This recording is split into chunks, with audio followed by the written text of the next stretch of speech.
I am Eric Halivni, along with Eitan Wetzler, sitting with Rabbi Shubert Spero on January 24th, 2018 in Jerusalem. Thank you very much.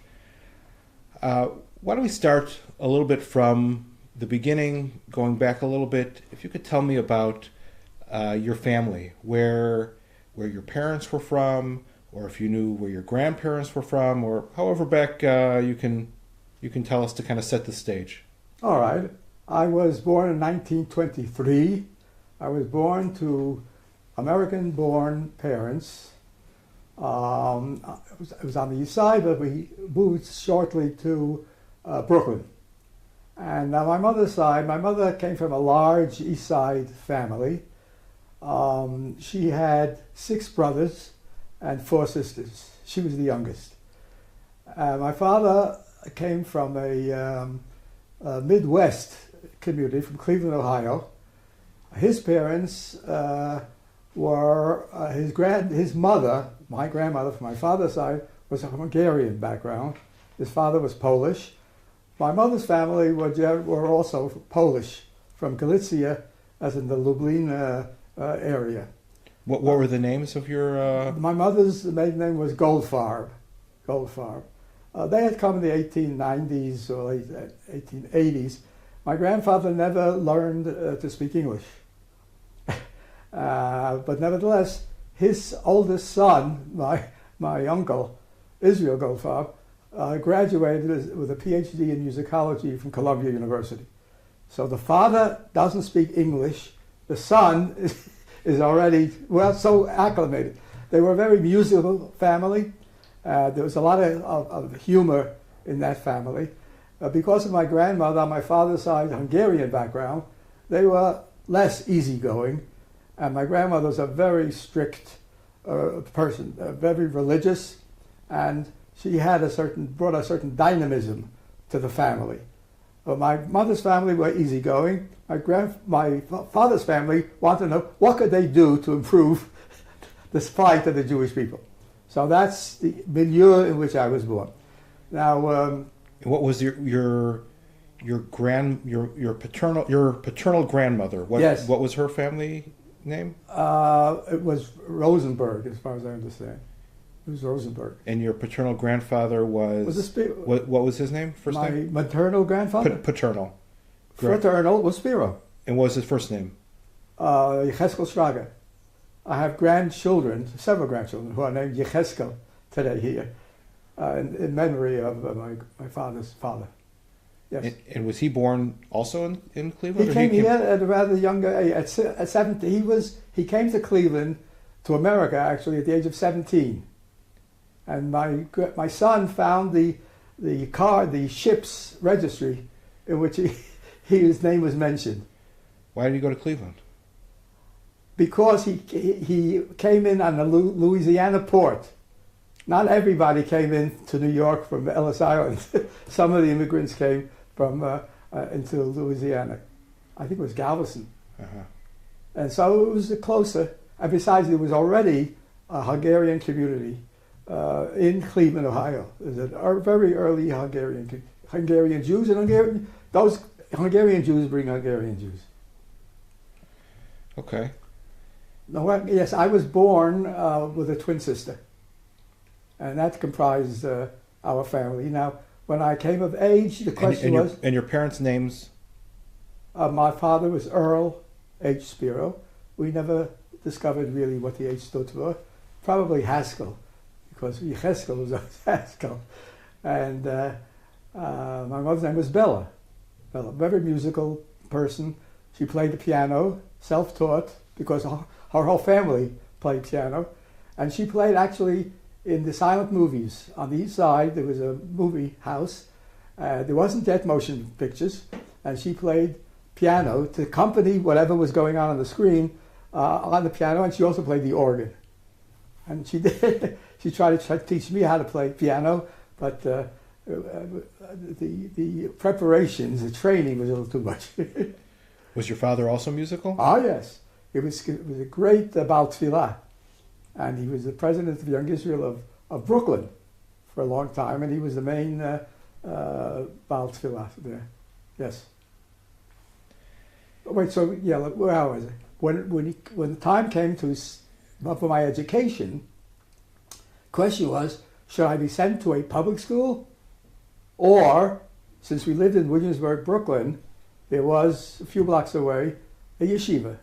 Now yeshivas were not very popular in the 1930s, or in the late, and therefore there was a whole question, because people told my mother, if you send your son to the yeshiva, he'll never learn to speak English properly.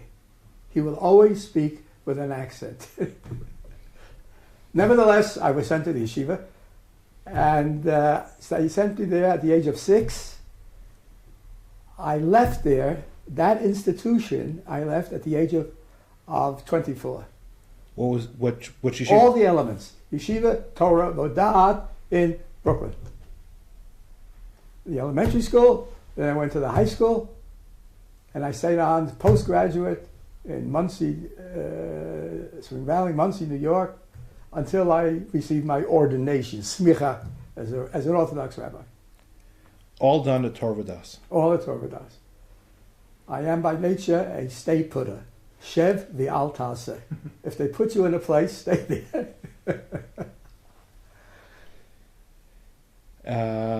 So what was the education like there? It was traditional. In other words, you came in the morning at 9 o'clock, you studied Gemara until about 3, and then from 3 on, there was the English. It was a parochial school, so-called. Today we call it a day school. And then I got I received my general education.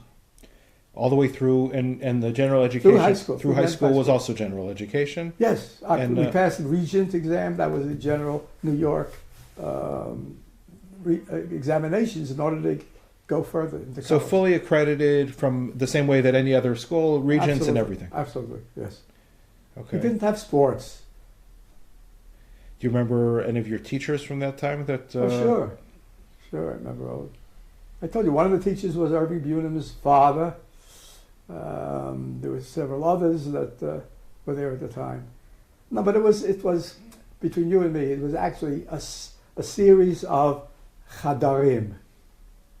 There wasn't much of a system there. You went from studying Siddur, how to read. You went from there to Chumash, how to understand Rashi. And from there you went to Gemara. And then at that point, you switched over to the high school, which was called the Mesifta. And there, the regimen was Talmud, Gemara, from 9 in the morning, as I told you, to 3. There was very little other. Tanakh was neglected, but I don't want to go now into a criticism of the traditional. But what I felt I was lacking, I did a lot on my own. I studied Tanakh on my own, and of course, when I read a lot. I read first novels and other things. Yes. Were your parents happy with the choice? Were they or they really they were happy in the sense that teachers told them that I was okay. No, I wasn't given a test, let's say, and I didn't know enough to complain. What did your father do professionally? My father was a real estate broker, real estate agent. I'm very active in communal work in the Jewish community. What kind of institution? Specific institutions he was involved in, or he was involved in the Torah Masorah, the day school movement. He was involved in the Union of Orthodox Jewish Congregations. He was involved in our local synagogue, the Young Israel of Brooklyn. And then he had 3 brothers actually, in Cleveland. They had what you call the Spero Electric Company. They manufactured electrical fixtures. And at one point, it was the beginning of the war, they established what they called a Spero Foundation, a sum of money, a fund, in order to encourage printing of Orthodox material. By the way, there was a total lack of Orthodox material then. So they, for example, one of their projects was a series of pocketbooks, small little pocketbooks, 12 of them, on different aspects of Judaism. There was one on the Rambam, which I was asked to summarize. Work on Yehuda Halevi, the Kuzari. One was on science and Judaism, written by one of the scientists. So that was one. And by the way, they funded Torah Masorah. There was no English Orthodox literature for young people. They started Olamenu. I don't know if you remember that from Torah Masorah, written on the level of children, and that was published, and they funded that. The Spero Foundation. My father had an idea, because he was more mechanical minded, that people had a problem when it came Sukkot. How do you build a sukkah when you're living in Brooklyn, New York, or downtown Manhattan? Where do you get the material? Old doors, some lumber. How do you put together a sukkah? He designed a portable sukkah, replete canvas, walls, aluminum framework, a little wrench to put all the things together. He went and found from the east, from Bangkok, he got bamboo poles, individual poles, thick like that, which you put together, and that's the schach. Also an electric bulb and a fixture just to plug in. It came in 2 cartons, and it took 30 minutes to put together. And it came in 2 sizes, community size, bigger, and for a family size. It went viral, as I say today. Wow. And it was a non-profit thing. It was distributed, it was sold for the cost. Very nominal. Those books that you're talking about Yes. must have been, I mean, if there was no, like, those are really groundbreaking, the fact that Absolutely. there was Yes. I have some of it. One, I think. and this is many, many years before Art Scroll or anything of those. Anything of the sort. There was nothing. Well, this fund also, by the way, when the concentration camps were liberated, and Jews were being let out to all kinds of places, the Spero Foundation published in America a siddur, a soft-covered siddur, a basic siddur, with a message of hope to the Holocaust survivors, and it was sent all over to Europe. And a lot of people I met said the first siddur that they had after the liberation, they saw Spero Foundation. They did a lot, but...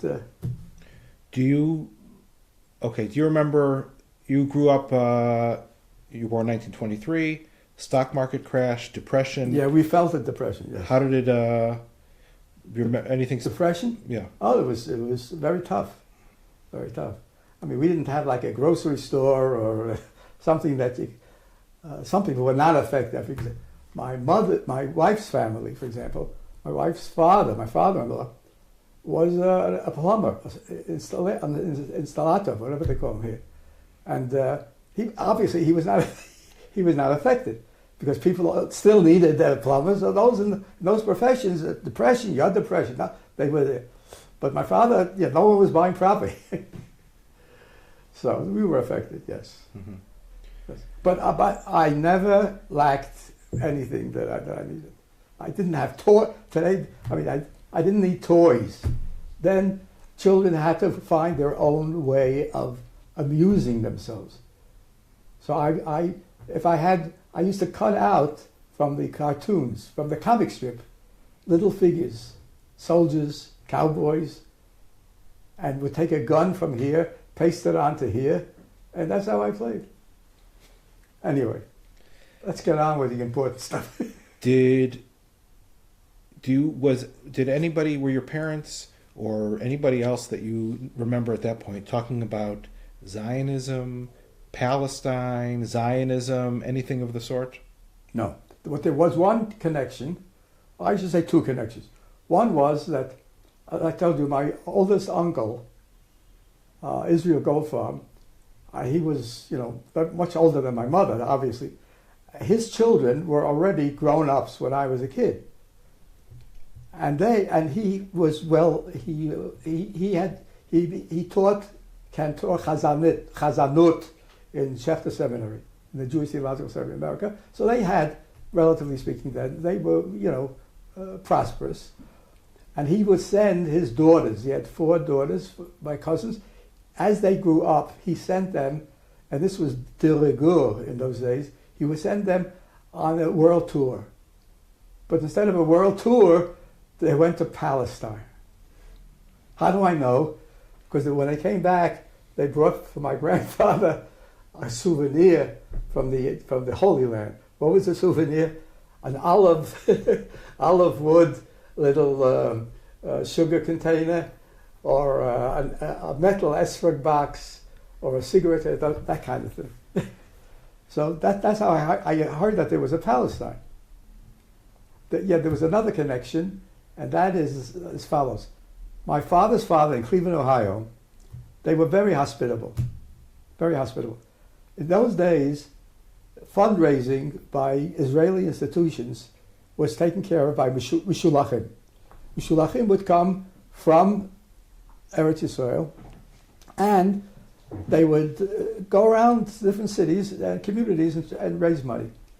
Now, Cleveland was one of the main stops on the New York Central Railroad. Now, if you got on the train in New York and you went to the west, one of the main stops was there was Albany, and then of course New York, and then Cleveland. So Cleveland was always the main stop for Mishulachim from Eretz Yisrael, who would come on their way.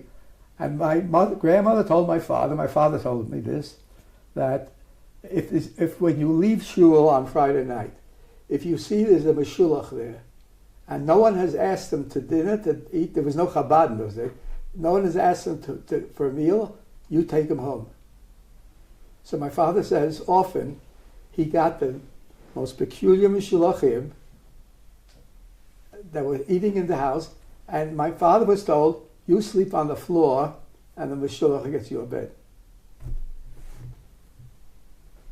Right, so what does this got to do? So my grandfather was very musical also, like my father, and they would ask him at the table to sing a nigun from Eretz Yisrael. And that was considered special. They had a lot of traditional songs. We always had the Zevirot, I have a whole bunch, I know all of them. But if a Meshulach who brought a nigun from Eretz Yisrael was considered special, and that always lingered in my mind. Anyway, but it's all right, that was the connection. But otherwise, the question is, how did I consider the Zionism? Yeah. So this is more a question of not where was I, but who was I in 1947. And the truth is that I was, to myself, a puzzle. Remind me, 1947, you are now finishing? Now 1947, okay. I finished yeshiva, in the sense finished, the yeshiva that I had smicha to be an Orthodox rabbi. And I had already, by going to night school, after actually I left the Beis Medrash at 5 o'clock and took a subway to CCNY uptown, and it took me 5 years to get my bachelor's degree in social science, and I majored in history and philosophy. Was that approved by the So it's like this. It wasn't like today, but then some people would be allowed from the yeshiva to go to college, go to university. And when I came in, Rabbi Mendelovitz, Shtager Feivel Mendelovitz, was the spiritual leader, head of the yeshiva. I had had many, discussions with him. He knew that I was a little different than the rest of the Once I had the nerve or the stupidity. He asked me once, "Do you lace the bichelach? Are you reading books, novels?" So I had the idiot. I said, "Avada." I said, "Certainly." I said, "I'm reading one novel a day." He thought I must be crazy. How could a person read a novel a day? But I was reading a novel a day. What I didn't finish during the day, where I slept, there was a light The one thing is not, I was near a room that had a light, so I would put the light, and if I would turn to the other side of the bed, I would be able to finish the novel. Anyway, so when I graduated high school and I wanted to go to college, I asked Rabbi Mendelovitz, I said, is it okay for me to go to college? So he looked at me, he says, he had a way of speaking, very direct way, D makes game, you're allowed to go. So I went. So in 1947, I had received my bachelor's degree, a BSS, social science. I had tzmicha, and I was looking around what to do. Now at that time, this was already after the war, right? The war ended in about 45. And just then, all kinds of news was coming through. We did not yet know about the Holocaust, the enormity of the Holocaust. But Jews were trying to get in to Eretz Israel. And there was, at that time I remember, it was right after, there was a Struma and a Petras. There were two boats that left from Turkey, from Ankara, with Jewish refugees and sunk. With over to a terrible tragedy. I remember I was standing outside the building, talking with some with fellow students. Rabbi Mendelovitz comes down. He was and he had a newspaper in his hand. We were talking. He comes over to us, took the newspaper and shook it in our faces. It had about the Petra. He says, "Wenn ich bin Eier älter, gehe ich zu Eretz Israel mit a bix." He said, if I was as young as you, I would go to Israel with a gun to make sure that they can come in to join the Irgun and Begin. I mean, it was a very emotional. Were you surprised? time. Were you surprised to hear him say that? Yes, but once on Tisha B'Av, when we had after services, he was sitting there. No, it wasn't Tisha B'Av. It was a class in Isaiah, in Yeshayahu HaNavi. And he's teaching us Yeshayahu. And one of the verses, one of the psukim was, Al tira tola'at Yaakov. Do not fear, you worm of Yaakov. He started to cry like a baby.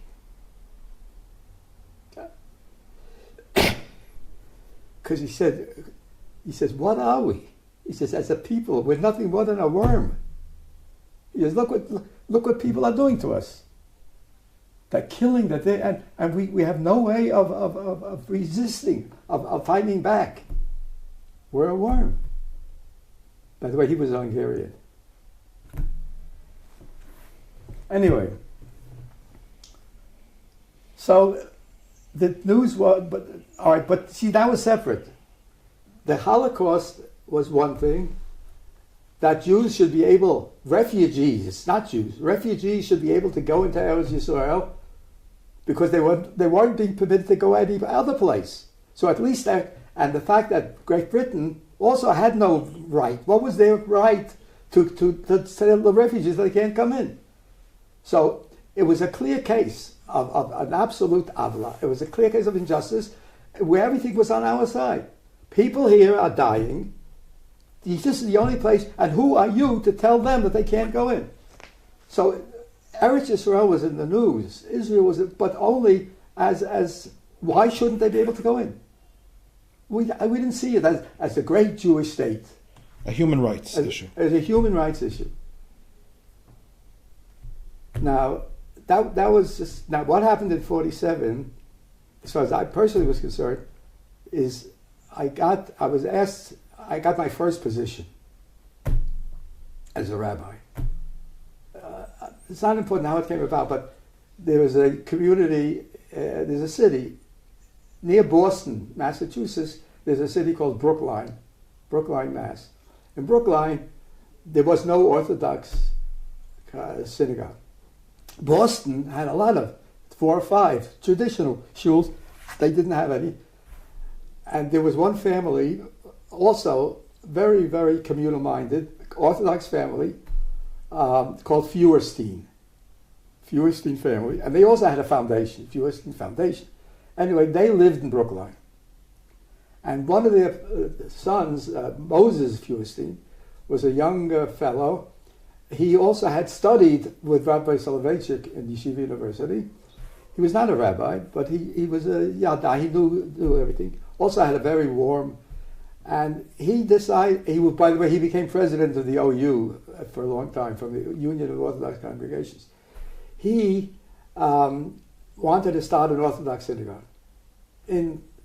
So he came to Torah Vodaas, because he knew Rabbi Mendelovitz. His father knew Rabbi Mendelovitz. He came to Torah Vodaas and asked him if he can recommend somebody to come and start the Young Israel, start a new community. Because I remember I was coming down the stairs from the Bet Midrash. Rabbi Mendelovitz and Moshe Feuerstein were standing and talking in the hall. As I passed by, Rabbi Mendelovitz would say, "Come here, come over here." So I went over there, and he says to Moshe Feinstein, "Here's the man."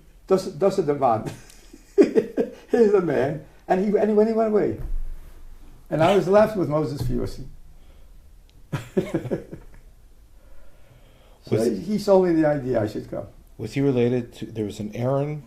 There's an. Oh Aaron? yeah, of course. He was one of the. He was a son of Samuel Feuerstein, Moses' father, but from a different mother. And that's the one with the Malden Mills. Yes, that was Aaron Feuerstein. So his half brother. This Moses Feuerstein's half brother. Yeah. We all sat Shabbatot. We sat around the table, and there was Moshe and Aaron and Felix. He had an older brother, and me. And Moshe was also married. You were single. I was single. And you became the rabbi of a new shul that they created. I had organized. They had a private house. They didn't even have the money for you know what my salary was? $5,000 for the year. And they didn't have that. But that wasn't important then, you know. If there was enough money to go to to make it. Oh yeah, they had a maid. So when they weren't home, my lunches, I got a room in a private house. I was a roomer in a private house, and they said for lunches you can come to our house, and the maid will make you your. And I tried then, so I tried to attract, and I attracted a number of families, because they had some of the more traditional families in Brookline were davening in the basement of the conservative synagogue. It was a big conservative synagogue. Anyway, so that was I was there in 1940. So when 1947, I'm a rabbi, young rabbi, and I'm watching, of course, the news. What's happening in Israel, and I went in Brookline. I was there when the whole drama went about with the UN and England, Great Britain leaves Israel, and the declaration of Ben Gurion, we got to have a state, and how many nations come invading into Eretz Yisrael. All this is happening while you're the rabbi. Well, I'm the rabbi. Do you remember the UN vote, November 29th? Sure. Do you remember where you were? The vote, I remember.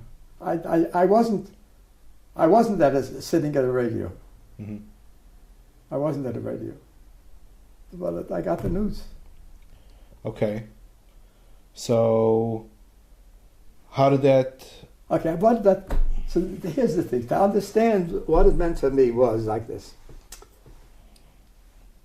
At that point in my life, I had committed myself that I got to work for the Jewish people.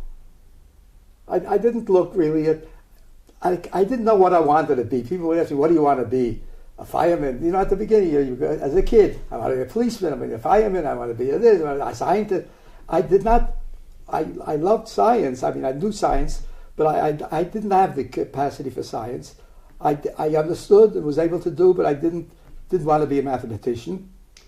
Languages, I wasn't good at, foreign languages. And but basically, I was interested in philosophy. What is philosophy? To know basic questions. Who am I? What is my purpose in life? Is there a God? What'll be after I die? These are questions which every human being has to ask. So, as of 1948, what I had concluded was, Aleph, I am a human being. 2, I belong to the white race. I'm white, and I'm Jewish. Now, what does that mean? Well, to know what it means, I got to understand the history of the Jewish people. What does it mean to be Jewish? Now, by then, I had already read enough and studied enough of Jewish history to know what the history of the Jewish people had been from the beginning. I was very conversant with Chumash. What does the Torah say? What do the historians say? What's the history of the world? Where are we going? I knew all of that, and I had concluded that I am how I became a believing Jew is another story. Not for now, but I committed myself to the Torah to be an observant Jew. Now, and to live an observant life, and also not for myself, but to see what I can do, because Rabbi Mendelowitz had always stressed this, and I felt it was true, that we are in a terrible situation, not only physically, not only after losing so many of our people in the Holocaust, and those were the most learned of our people. The people that are uneducated. In America, it was worse. No, there was very few people who knew background or had any understanding of Chumash or Torah or Talmud and so on. So the main thing was education. So, and that, by the way, that's why Rabbi Mendelowitz stressed that he was against, at the beginning, he was against the whole idea of becoming an American rabbi. What do you mean an American rabbi? Because he felt they weren't accomplishing anything. The shuls who employed the rabbi were not observant. And if the rabbi expected to change them, they had no chance. Most of the synagogue positions that were open had mixed seating, men and women sitting together. And yeshiva our yeshiva didn't want to send rabbis to take such a shul. So the conclusion was, you can't start with a shul. You got to start with the children, with the young people, and raise a generation of people who know something, what it is to be a Jew. That's why he started the whole Torah Masorah movement, Rabbi Mendelowitz. You got to organize a day school in every Jewish community. There has to be a yeshiva. And by the way, before 1940, when I was still in the yeshiva, going to college at night and I was asked by Torah Masorah to go to 3 communities and help to organize a first grade for a day school. I was in Cincinnati, Ohio. I was in Detroit. And at one point, I also helped out in Cleveland to start a day school. So that was fundamental, that you have to have a school. So it's education. But I found myself in Brookline. But the whole idea was, where is the future of Jewish history going to be? Now, this was my dilemma. I was taught that we have been in exile, in Galut, in the Golah. We've been over 2,000 years. 2,000 years. How do we get out? So what's going to be the future? Does everything depend on us becoming Baalei Tshuva? That didn't seem reasonable. It didn't seem reasonable. So the question was this, but still there's a promise by the Nevi'im that ultimately at the end there will be a Geulah Shlema, and all the wonderful things that the Nevi'im talk about will come about. Brotherhood of man, fatherhood of God, recognition, and the knowledge of God will fill the whole earth. Kamayim ayam mechasim. So when is that going to happen? So, but then the Reform movement and other Jews had this. Once the civil emancipation started for the Jewish people in Germany in the late 1700s, which started the Reform movement, there was another shita. Maybe Geulah Shlema does not mean we all go back with a Sanhedrin and a Beis HaMikdash in Yerushalayim, which is that area is full of malaria, and it's not a good place anyway, and every country is moving and invading. Maybe Gula Shlema means the Jews, wherever they are, will be accepted as full citizens, and once we become 100% Germans or Americans or Frenchmen, and we're such nice people, this is the Argoyim. This is the way we will influence the whole world, and they will see the beauty of HaTorah. They will see the beauty of HaTorah, and that's Mashiach. That I really felt that maybe that's the derech. So what should we do? We shouldn't push for some colony or kibbutz or something. And I should become a farmer again in Israel, but maybe I should work for civil rights all over the world. And that's how we will affect it. That was my dilemma at the time. In fact, yeah, so with the state of Israel, and so I looked upon all of the kibbutzim at the time that were in Eretz Yisrael, very nice experiments, very nice for the German Jews who were being kicked out of all the professions, so maybe they should go back to the agriculture and so on, but that's not the future. The future is going to be all over. And by the way, the Chabad, the Lubavitcher also believe that that's worth a kind of a way out. That's why they have also Chabad houses all over, because they didn't give up that route. You see, okay, maybe this too, but they believe that's you got to influence the world, which is also okay. Now, but which is the way which the Hashgacha is pushing? That's the way we're pushing. Now, so when the state of Israel came about, we have a Jewish state. The knee, it meant, there's a simon that maybe that's the way it's going to be.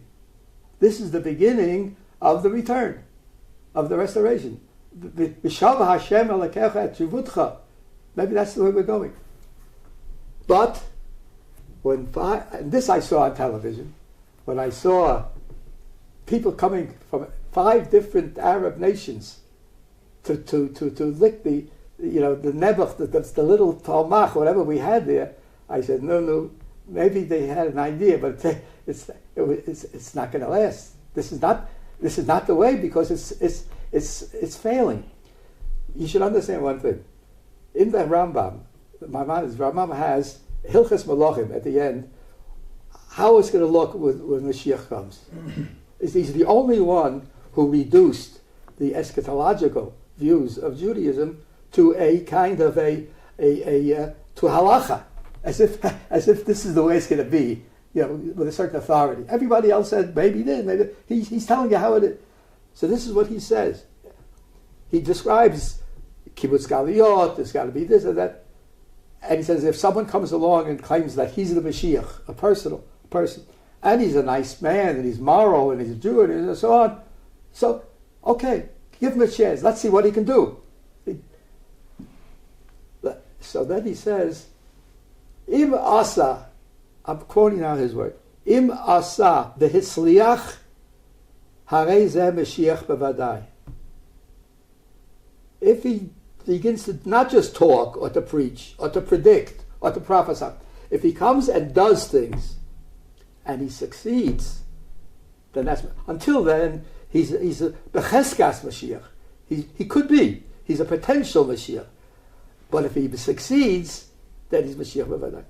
That stuck in my mind. So I said to myself, the state of Israel, let's see if the God, we're going to do everything we can. As I told you, Irving Bunim sent rifles. From France, they got Mustang airplanes. So let's see if we can beat back these nations, these Arabs. And we succeeded. Now, so I began to look more seriously. In 1949, I accompanied my father and his brother, my uncle, to right after the state was declared. They thought maybe we can do some business even in Israel. They had an idea they're going to make motels all along the roads of Eretz Yisrael because it was very successful here. It was anyway. So I went with them. For whatever reason, by then I had decided to leave. In 1949, I decided to leave Brookline. That's a whole story, but today they're very successful. So, but anyway, so I said, I'm in between. I want to go with you. You're still single at this point. I'm still single. So I went with them. A very interesting trip. We went on the Queen Mary to Cherbourg. And from Cherbourg, we took a propeller airplane to the airport, and we went around. They went around looking for business opportunities. I went to Kibbutz Chofetz Chaim and spent 2 weeks there working as a carpenter, naga. I slept on a straw mattress, a lot of mosquitoes. For breakfast we had a big pot of jelly and bread. It was tzena then, but I was able to get certificates because I was a tourist. In any case, after 2 weeks I saw it's a wonderful place, but not. I don't think I can do this kind of work or make this my profession. Anyway, so we went back. But in any case, but by the way, then I got a position. I was called to Cleveland, Ohio. Wait, so you were in Israel for 2 weeks? Yeah. And then you went back with your with father my father and brother, yeah. Okay. They, by the way, they established a printing press here. To a public non-profit. By the way, you know who was the manager? You know who sold them the idea? Menachem Porush, the Aguda MK. That's another story. But in any case, I went back and I became the rabbi of Young Israel of Cleveland, my father's birthplace, where my father's family was. Not all of them were members of the Young Israel. There were 80 Shomer Shabbos families that we started with. But that's another story. In any case, so I'm the rabbi of Young Israel of Cleveland, and the next important event that happened was the 6-Day War. Now, until then, I kept, talking about Eretz Yisrael, mentioning it. But the 6-Day War made a tremendous impact on me. Why? Because it showed to me that this was for real. Why? Because all the things that were missing, Har HaBayit, Chevron, Kever Rachel, Kever Yosef even, all those things had not been there, had not been in the original state of Israel. So people said, no, if you don't have all of your shalayim, what kind of a... So that, and we had done it in a way in which we really had become a kind of with our own koach. We didn't do it because America came in through diplomacy. We didn't do it through something. We did it through our own power. I saw this as a sign that this was going to go forward. And I realized that this could be a bar kayama only if more Jews come there. So I saw this I'm not just an observer sitting back and looking at a movie where I can be just a dispassionate observer. I saw it more as a call. This was the way in which HaKadosh Baruch Hu was saying, Hashgacha is saying, Yidalach. Enough time spent wandering around. I'm now making it easy for you to come. Up until now, if you look through the Tshuvot in all of the literature during the Middle Ages, after all, Yishuv Eretz Yisrael was considered one of the Taryag Mitzvot. So why didn't all the Jews all these 2,000 years observe those who were observing mitzvot? Why didn't you observe this mitzvah? The answer was because it's a sakana. The derech to Eretz Yisrael is a sakana, and you don't know what you're going to do when you get there, so therefore you don't have to. It's not a mitzvah which requires pikuach nefesh. So, but now, if there's a state of Israel and you don't need a visa, and there's an El Al that's going to take you there, so what's the excuse? There's a moshel. You got time? I want to just tell you a moshel. We've got as much time as you want. Oh yeah, okay. If my wife, I wonder where my wife is. Okay. Anyway, there's a mashal like this. They said there was once a man a couple who lived in a little shtetl, a town in Europe, and he decided he has a great business opportunity somewhere, chutz la'aretz, be'ever hayam. Oh, he needs a little capital to get him started, and once he makes it, he'll give them back much more than they pay them back. So he went around to the little shtetl and collected some money from this one, money from that one, from a rich one. He took it all, and they said goodbye to him. He was respected, said goodbye to his wife, and he left. A year passes, ain't called, he ain't owner. No answer. You don't hear from him. 2 years pass. People start coming to the door of the woman, of the wife, and say, your husband is a smuggler, he's a ganav. He took our money, and we don't hear anything from him. What's going on? She says, I know my husband. If he's alive, you'll see he'll return and he'll do something. And I haven't heard that he died. Finally, after 3 years, the woman gets a letter from the husband. Yeah, dear wife, I'm in Kochi, in China, whatever, India, and included is 10 kopek to start to pay off the guy. So if the people came there and here, we heard your husband got an answer. What? Is he returning the money? He said he sent 10 kopek. They laughed at him. 10 kopek? What has that got to do with all the money he took? So she said to him like this, I know my husband. My only problem was maybe he's dead. If he's alive, and you see he's sending you a little thing, believe me, it's all going to come back. That's how I felt. I felt that, is this the right scheme? Is Eretz Yisrael, is our destiny as a Jewish people, is my obligation as a Jew to fight for civil rights in America, or should I go and do something to build up Eretz Yisrael? I'm looking for a sign. Okay, so the state, still not a sign.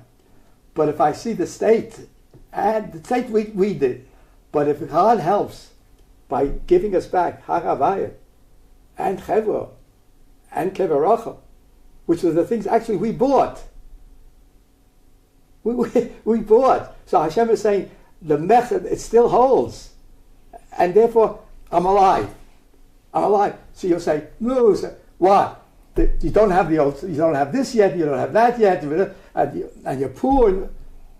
Once he's beginning to pay back, HaKadosh Baruch Hu is observing the contract, then the rest will follow. And that's made up my mind. From that point on, I began every drasha that I gave in Shul and Shabbat. It ended with some connection with Eretz Yisrael. And what I said to the people, I said was, I'm not asking you to pack up now and go to Eretz Yisrael. I said, because I didn't pack up to go to Eretz Yisrael. What I'm saying is, I said, why? Because if you go impulsively and you don't make the preparations, you'll be there for 6 months and then you'll be back. And if you don't prepare for your wife and for your children, then you'll certainly be back.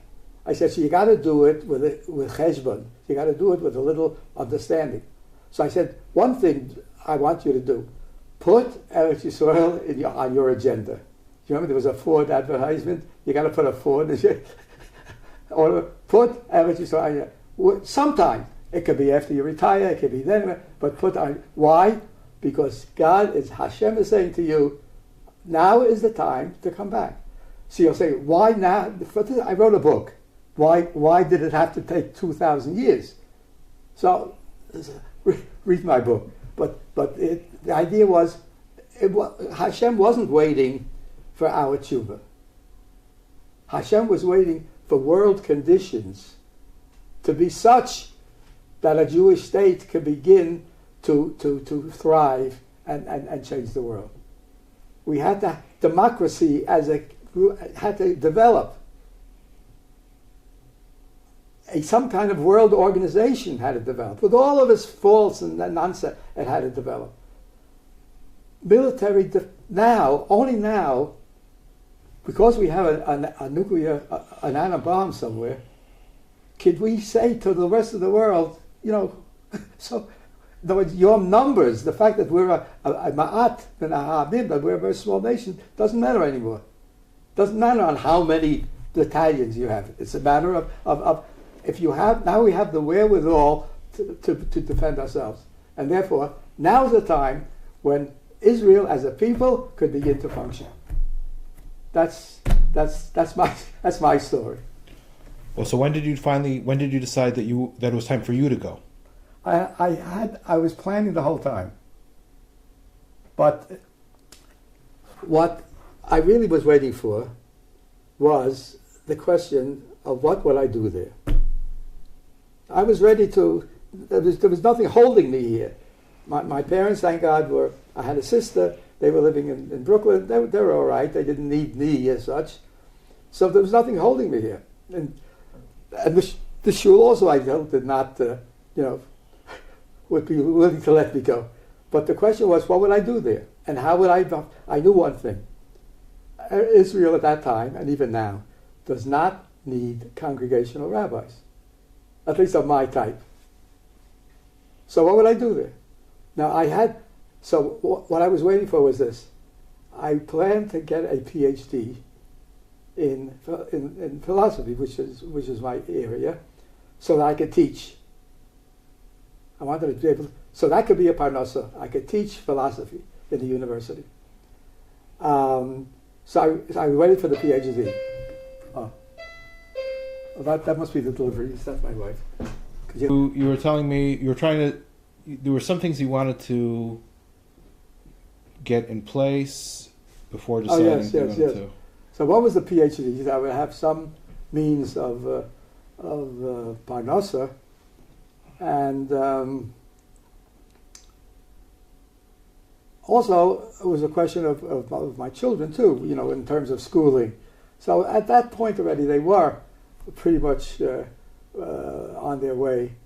Moshe and Jonathan had graduated high school.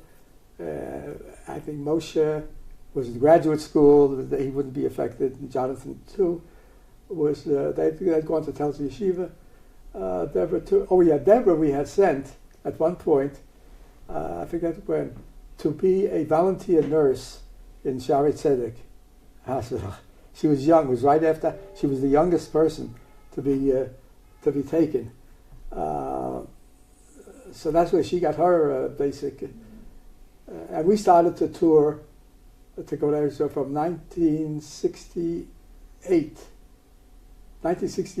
on, my wife and I made it our business to, at least during the Tzava, to take a tour of Israel.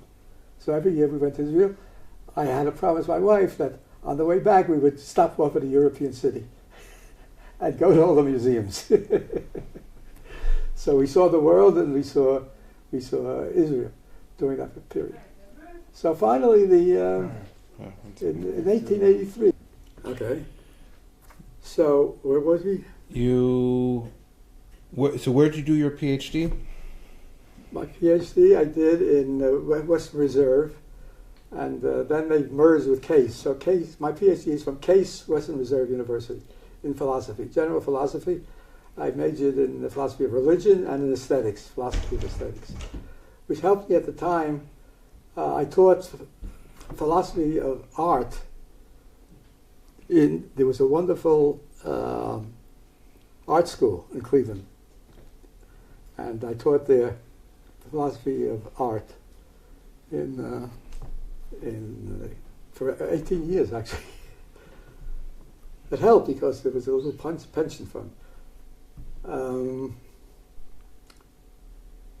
And then, so then when did you decide to make Aliyah? Okay, so I started with the opportunity arose once I had the PhD.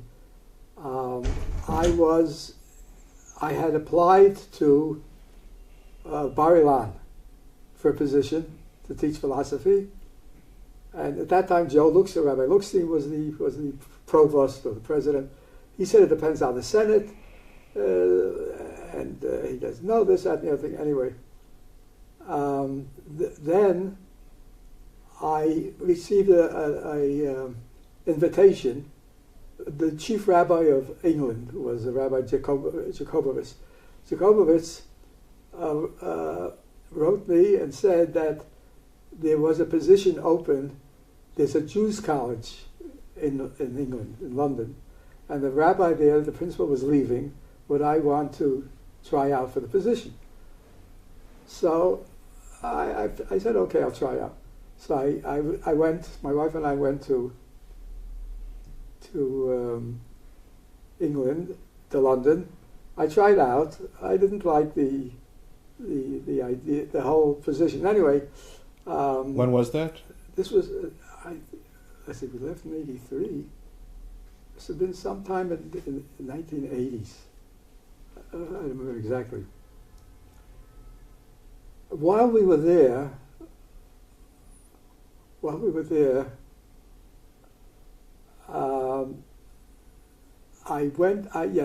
there, I was notified by my daughter-in-law that her brother, Haas, had been killed in Lebanon. He was a volunteer. He came to fight in the Lebanese war, and he was killed. And the funeral, they couldn't get to the funeral, and I was in England. So he said, "Would I please try to get to England to be at the funeral?" So I did. And while I was in Jerusalem, I was just there for a few days. In the hotel, I meet, who's coming? Who do I meet? Rabbi Rachman. Emmanuel Rachman was then the president of Bar Ilan University. So I was talking to him. He said, "You know what?" He said, "We have a position open to be they call it the Rav HaCampus. And it's now open, and if you want, you can become the Rav HaCampus." So I said, what are the duties? So he told me what you do, and so I said, "Look, I want to leave. I was enough the Rav of a shul. I don't want to be. I want to teach. I like to teach better, not to be." So he said, "Well, it'll be easier." I told him I have a PhD, and so he said, "But it'll be easier. See if your shul can put together a sum of money for a cathedra. Then," he said, "there'll be no problem about the Senate because you have it authorized, but then it'll be easier to put through the thing." An idea. So I told him to write a request to the shul, and they did. And then I had friends in the shul who picked up the idea, and you remember this Irving Stone was in the shul, so they put together a sum of $250,000, and then we call it Cathedra Al Shem Irving Stone. Okay, so that was sent, prospectus, and it was accepted. So I became the Irving Stone professor of the Cathedra in Limudei Yesod. Limudei Yesod for philosophy in Bar Ilan. So that it all came about in 1983. We left. All I know is we came here. We arrived at Ben Gurion Airport in February 3rd, 1983. February 3rd, 1983. So what's interesting is I was in Cleveland 33 years. I am now here in Yerushalayim 35 years. February will be 35 years. Wow. So I never expected. I thought, no, my last years, I'll come. Who are you? What were you? I was at love in the young Israel of Cleveland, Mazel Tov. Okay, and then what happened? I went down to Israel to be buried there. But it turned out differently. It turned out that I can now say, you know what?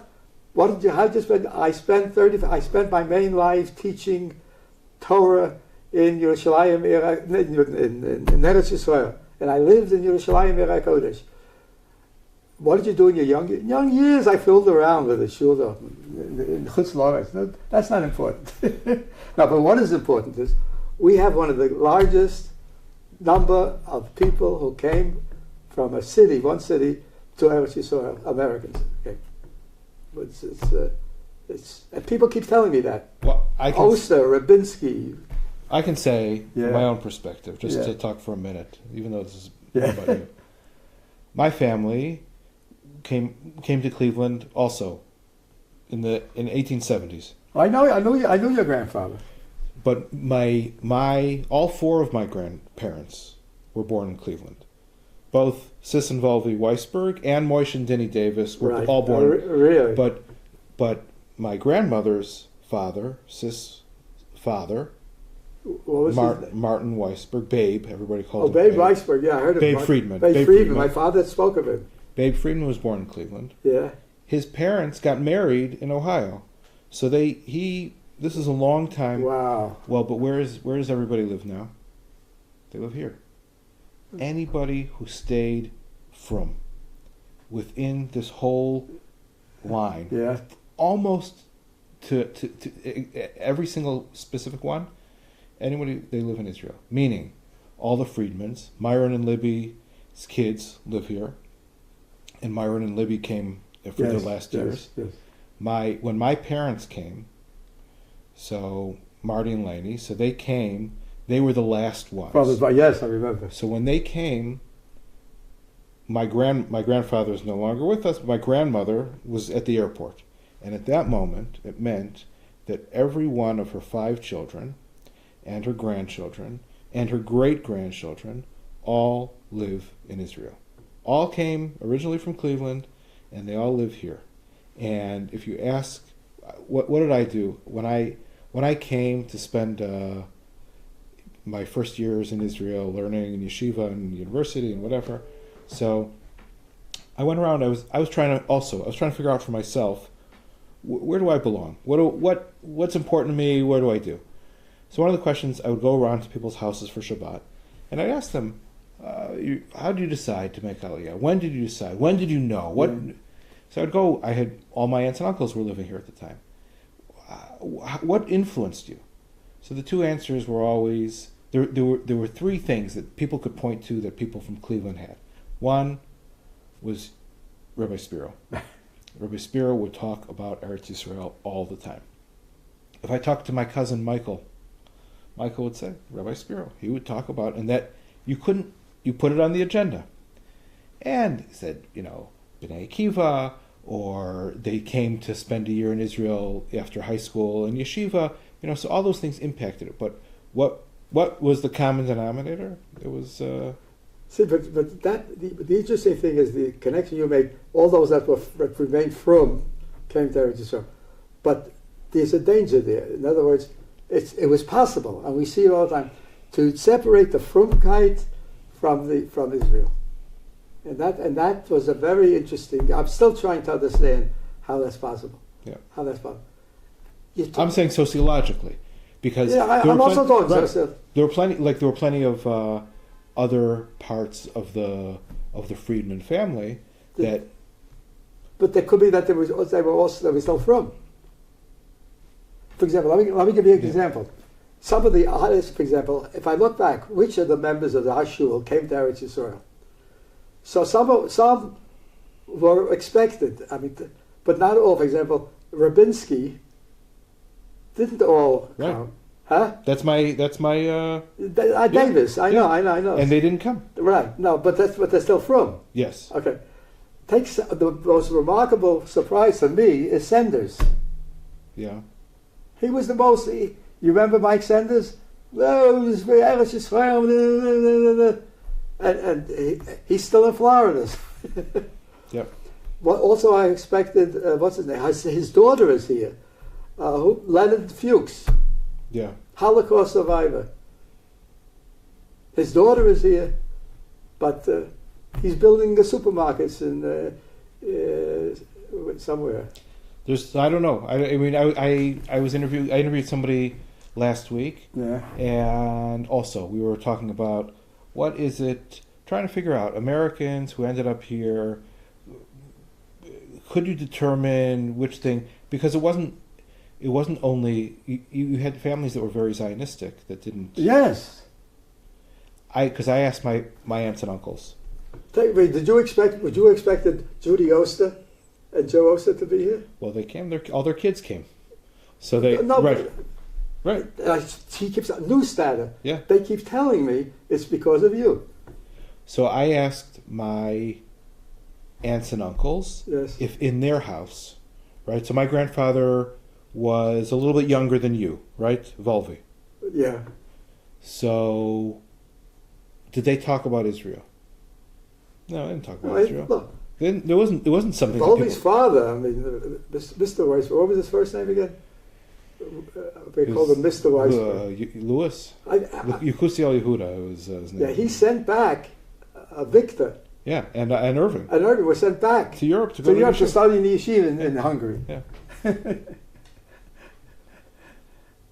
Hard to know what the story. But I think you gotta.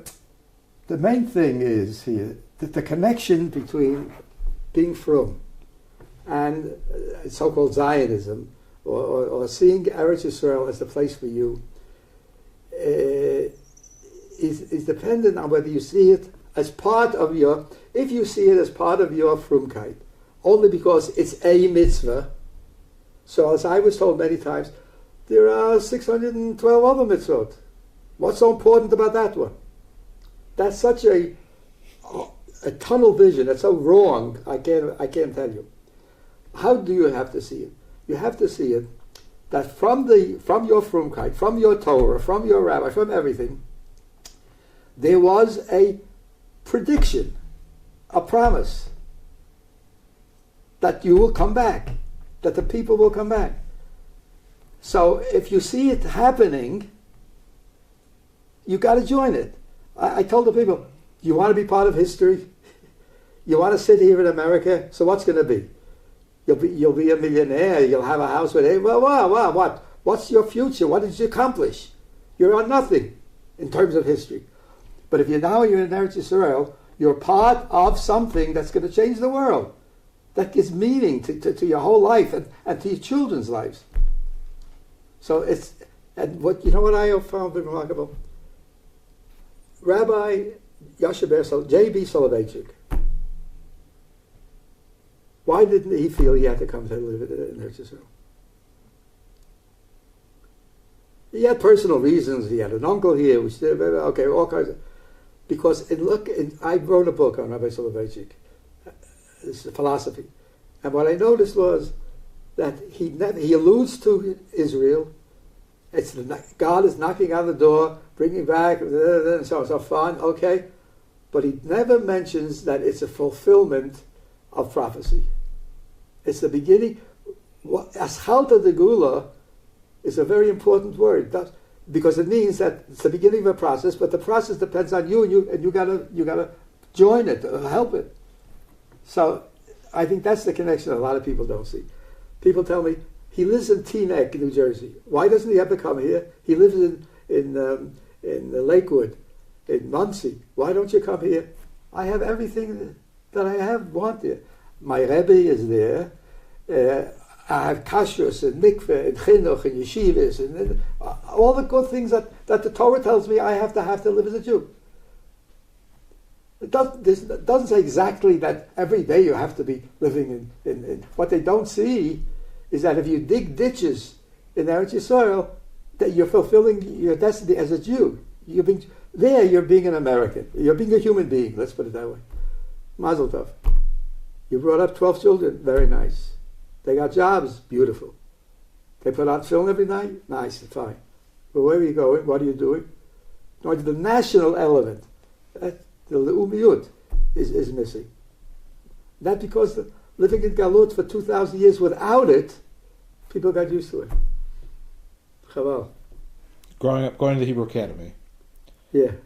was one of the things I talk about sometimes is that growing up in the Hebrew Academy, Yes. Zionism was not No. Yeah. to the by the time that I was there, Yeah. that there were times when they said Herzl Yamach Shemo. Yeah. Right. Oh, sure. And one of the stories I tell You're not people, allowed to sing Hatikva. what did I get? What did I get from the school Yes. for my bar mitzvah? Yeah. Why? They gave me a book. Art scroll. The book was Perfidy by Ben Hecht, which is a I remember the book. a polemic against Ben Gurion and the Zionists. So I didn't read it when I turned 13. I just got this book. I didn't know what it was. It was a few years later. Maybe it was when I was in high school or finished high school. Like, what's this book that they gave me? Let me read this. And I read it. So it was a fascinating book, but it was also, wow, what degree that they thought that should be the right. They were worried. They were worried that they God needed, forbid you would be tainted by Zionism. yeah. So the question I had was, I knew the Hebrew Academy. I knew exactly Rabbi Dessler. I knew the whole bunch. I knew the Telz Yeshiva. I knew the Rosh Yeshiva of Telz. So the question was, many times Moshe Feigenbaum and others came to me and said, "This is not Zionist. You believe in Zionism. Let's start our own day school."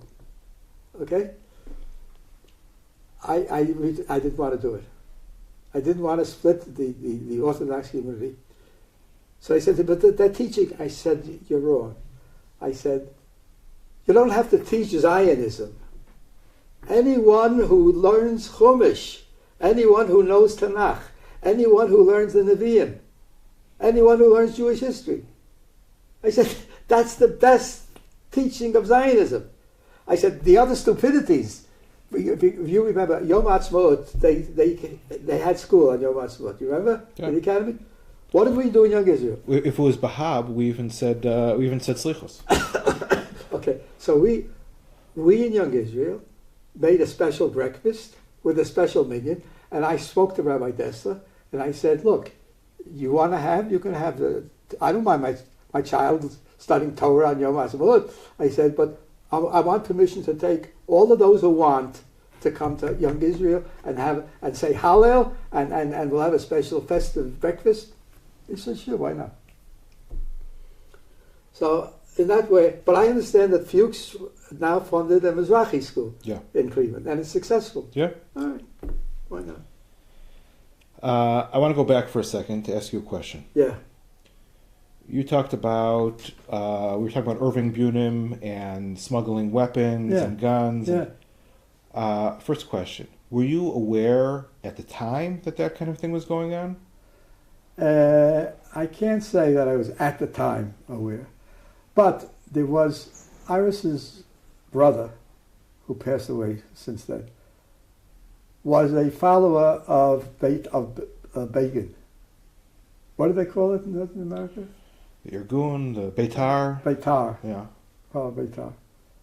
What was your brother's name? Natan. Menachem. Nachum Masovsky.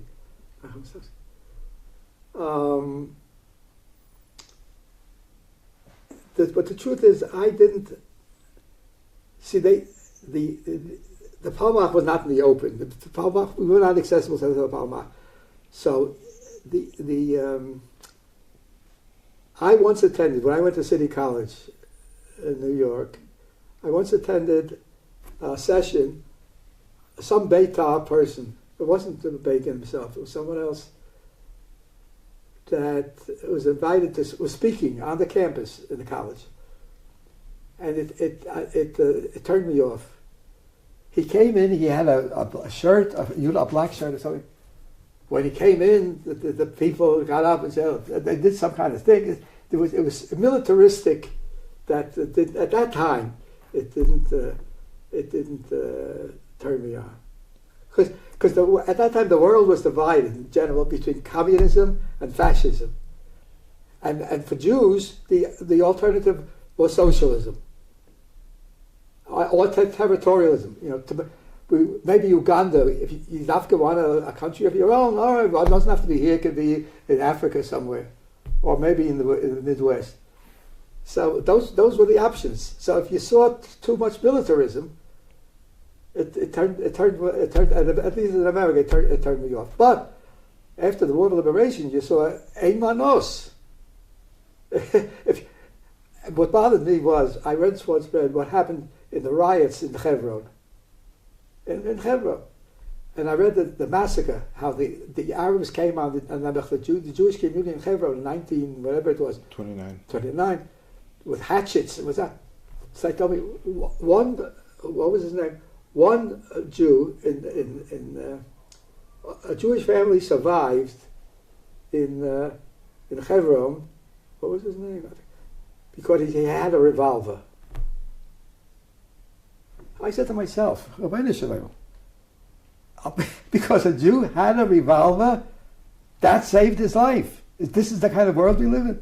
So anyone who tells me Magnus here, when it started with that movement here, that you got to make peace with the Arabs, and chas v'sholom, you got to be a pacifist, and you mustn't dare talk about violence. I said, but what kind of stupidity is that? Look at the whole book of Shoftim. If they were against violence, we wouldn't be here now.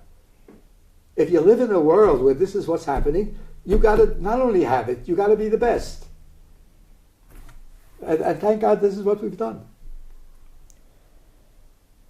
I interviewed somebody from Beitar, who was part of the national board of Beitar from 1945 to 1950. And he talked about how they organized a debate at Yeshiva College, and he didn't remember who came from Yeshiva, but he brought from Beitar Professor Netanyahu, Ben Zion Netanyahu, his father.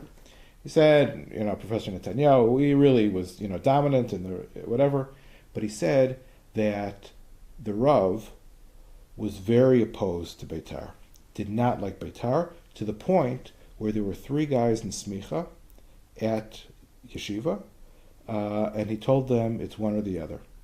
If you're going to stay in Beitar, you get Smicha. One of those was a Twersky. His son-in-law? His son-in-law's brother. His son-in-law's older brother. But his son-in-law, Twersky, apparently was in Beitar, in Boston, and his madrich in Beitar was Moshe Ahrens. Oh, so that's good. Yeah. But it was interesting. So, a question I have for you. I'll tell you, there were certain aspects of Beitar. Not everybody was Moshe Ahrens or these other people. They looked like little, I don't know.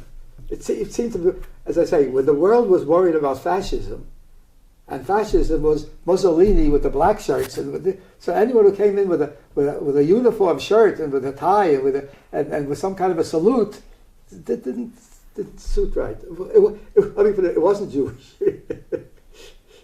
Did you know anything about the Bergson group in New York at the time? Yeah. The name came up. Sure. The things that Cook, wasn't there a Cook? Hillel Cook, yeah. Hillel Cook. Yeah. No, they were I remember once, you talked about Hecht.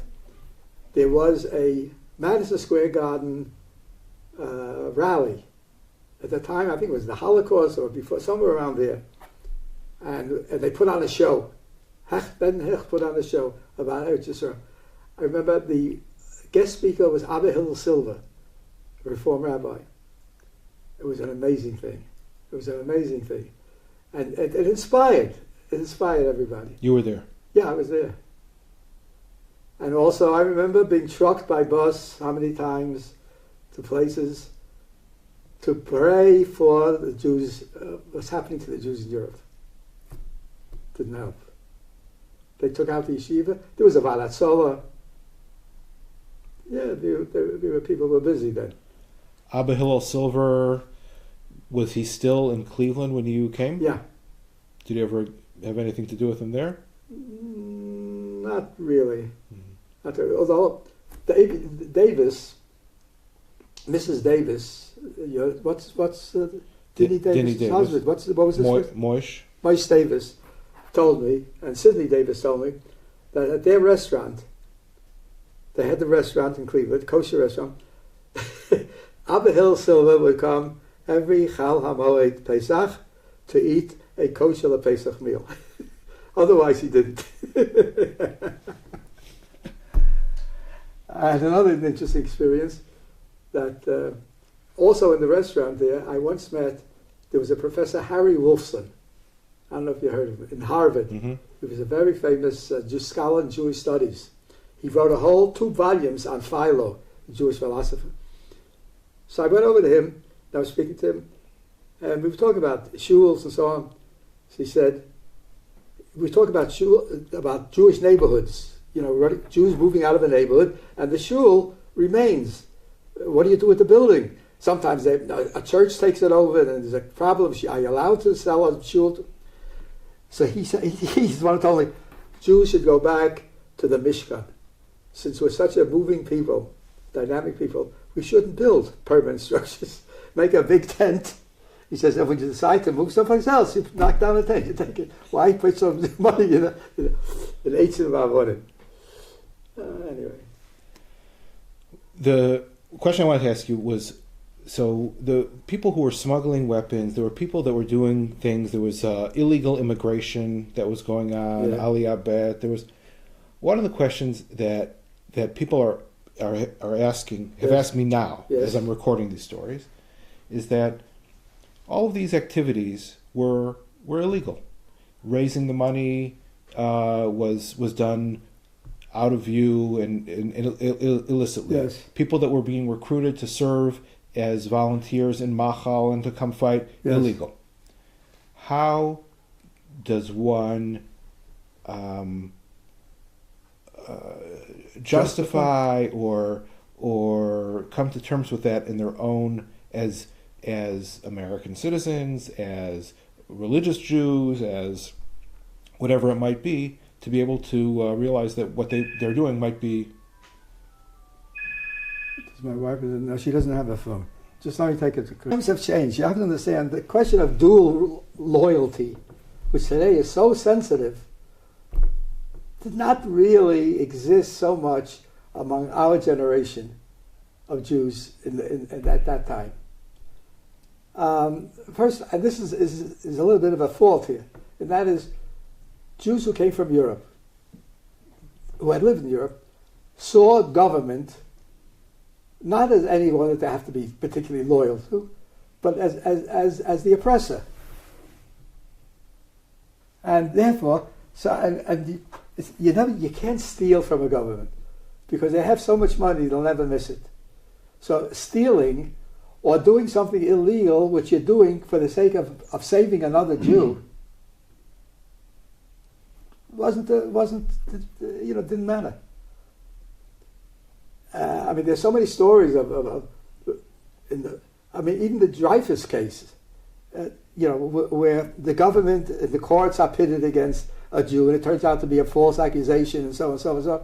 So the idea that it was illegal was a purely theoretical question. And if there'll be a penalty, in other words, you got to divide the two things. Why shouldn't I do something that's illegal?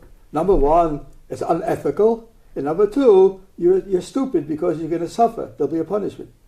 So there were two things. Number one, no one thought it was unethical to help another Jew, especially to save his life, or to do things for something so historical like saving Eretz Yisrael. And secondly, punishment. So what'll be? It's worth it. If they were willing to pay the price, should they be caught? No, they probably thought they'll never be caught, but so that I don't think that was an issue. Last question. Is there something that you would want to say or reflect on the contribution or the unique contribution of American Jews to the building of the State of Israel, the founding of the State of Israel? Anything that you think that American Jews were able to uniquely contribute to that? At certain points, there were, I mean, everything that Jews have done, American Jews have done, the state of Israel is well known and it's part of history. I mean, once the state was established, all of that is I mean, I find it very odd that now Israel is worried, what can we do to save American Jews? I find that very odd. But I think in early history you can find individuals.